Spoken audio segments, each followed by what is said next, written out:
Hey everybody, welcome to Flare Fact Fridays. Today we are going to be discussing photosensitivity.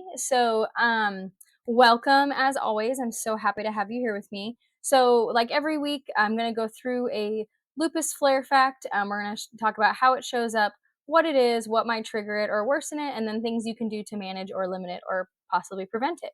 As always, if there's a flare you'd like me to go over, please comment or message me, and I would absolutely love to do that for you. So, let's get started. So, photosensitivity. So, the what and why of photosensitivity. So, what it is it's when your immune system overreacts to UV light, causes inflammation, skin flares, fatigue, and possibly even organ involvement. And it's not just a sunburn, it's an actual systemic reaction. So, the overactive immune system attacks the healthy cells after the UV exposure, leading to inflammation in your skin, joints, even brain. So, like fatigue and brain fog, and internal organs. Even a small amount of UV can trigger a flare. So, how it presents, most common symptoms I think we could all probably think of to me immediately as I go to the rash. So, butterfly rash, red patches, hive like symptoms, swelling, very hot skin, headaches, brain fog, nausea, sudden fatigue, maybe even a joint pain spike, and kind of like a feverish feeling. So, this is so important. That's why I bolded it here that symptoms can even show up hours later, even the next day. So, you'll hear a lot of people say, with many things, but autoimmune things is, I don't know, this flare just came out of nowhere, not even thinking about possible little triggers or things that had happened maybe the day before or even 2 days prior. So, that was something that I thought was really good to take note of. So, more presentation. So, the mental side of this, like an emotional side. So, in addition to having to deal with the physical issues, mental comes with it. So, much like a lot of flares that come with lupus, because it takes so much out of you on so many levels, that we start to see the mental and emotional frustration. So, feeling frustrated or confused, I barely went outside. Like, what's going on? Missing events, canceling plans, maybe not being believed by others that there's actually something going on. And then the fog is how this is referred to. So, fear of going outside. You want to limit being outside because you're like, I feel miserable. Why would I want to go outside and feel like this if I can avoid it? Right. So, we're going to talk about sneaky triggers because I feel like the sun is the very obvious UV trigger, right? But there are some sneaky ones in there that I found really interesting and I would absolutely love to share with you. So, we're going to get into those. So, the first one is indoor lighting. So, fluorescent and LED lights actually emit UV. So, this is very common in offices, schools, stores, hospitals. It can look safe, but it still can trigger a rash and fatigue. So, why this matters? This matters because repeated low level exposure does add up, adds up over time, and it can be that delayed presentation that we talked about before. Next is screens and devices. Blue light equals an inflammatory response in sensitive skin. So, phones, laptops, tablets can cause facial rash, eye pain, headaches, fatigue. Yes, even scrolling through TikTok can flare you. Even watching my slides right now might flare you. So, be careful, please. Be careful with that. So, then there's also cloudy days. So, up to 80% of UV actually passes through the clouds. So, even on a cloudy day, you're actually getting more UV than you might actually realize. So, many people flare on an overcast day without even realizing why because it doesn't seem like it's even sunny out. So, you kind of have this like false sense of security. Maybe you don't put sunscreen on, anything like that. So, you get this like surprise of inflammation.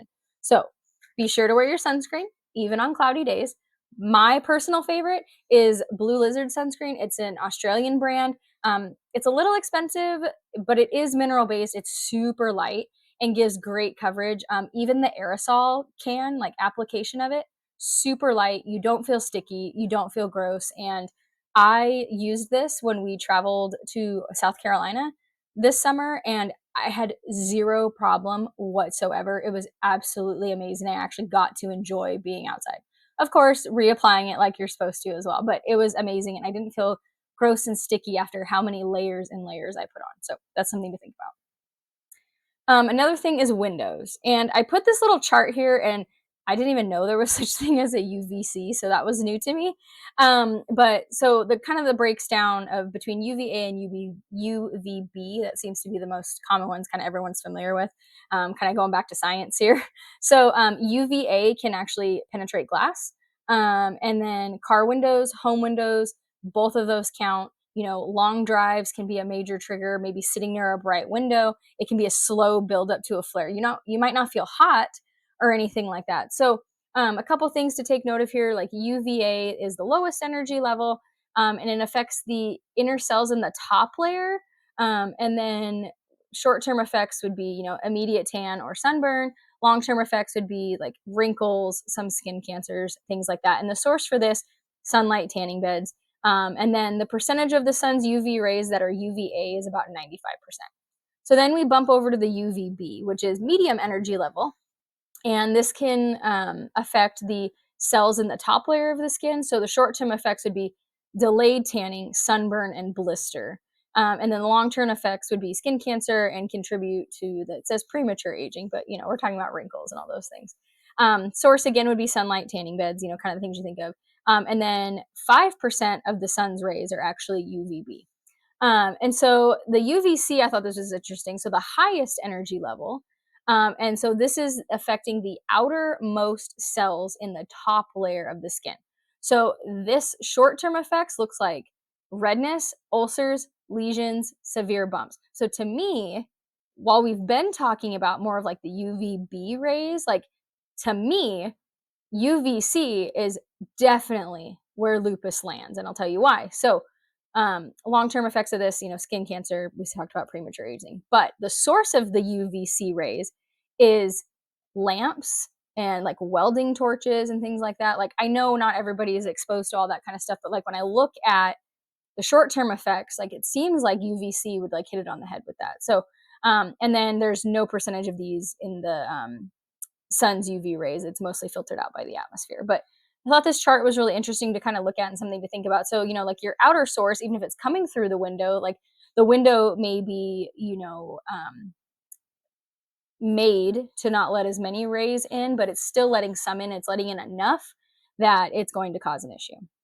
So, another sneaky trigger is reflective UV. So, UV bounces off of water, snow, sand, concrete, metal, I mean, unfortunately, anything you can think of, right? So, reflection actually makes UV more intense than a direct burn or a direct sun exposure, excuse me. So, just be really careful with that. When you're out on the water and all that kind of stuff, people always say that they've got like even like a windburn type effect, so getting that really red like ring, even if you're wearing goggles, snow, sand, anything like that. Heat without the sun. So I am doing this video. I took a hot shower after my client today, and I took a picture when I got home of what my face looked like because it's cold outside. So I had my heater on in my car, and I took some pictures, and then I took a really hot shower and took another one. And I will post that in the comments under this video. But just heat without the sun. So high temps can increase inflammation. Indoor heat and humidity can be an energy crash. You can just feel really down. And then so the heat mimics those photosensitivity symptoms. So we talked about the fatigue, headache, brain fog, joint pain, things like that. So something to keep in mind.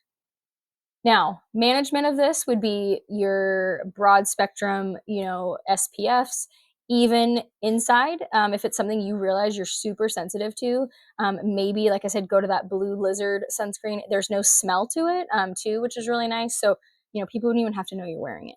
And then you want to reapply that sunscreen every 2 to 3 hours. Wear long sleeves, wide hats. There's these really cool UV protective clothing, super cute, super light, looks like athletic wear. It doesn't have to be, very obvious that what you're doing. And then if you can at all possible, choose incandescent or warm lighting when possible. Maybe having some UV blocking film on your car or even on your home windows. Sit away from direct overhead light, soft lighting in your home if at all possible, reducing screen brightness, adding blue light filters, and adding desk shields or covers at work also, which would be super helpful. Cool compresses when you are having that rash or, kind of flare up symptoms. Rest, hydration, anti-inflammatories if you're approved to take them. lowering the stimulation. So turning the lights down, removing yourself from the situation.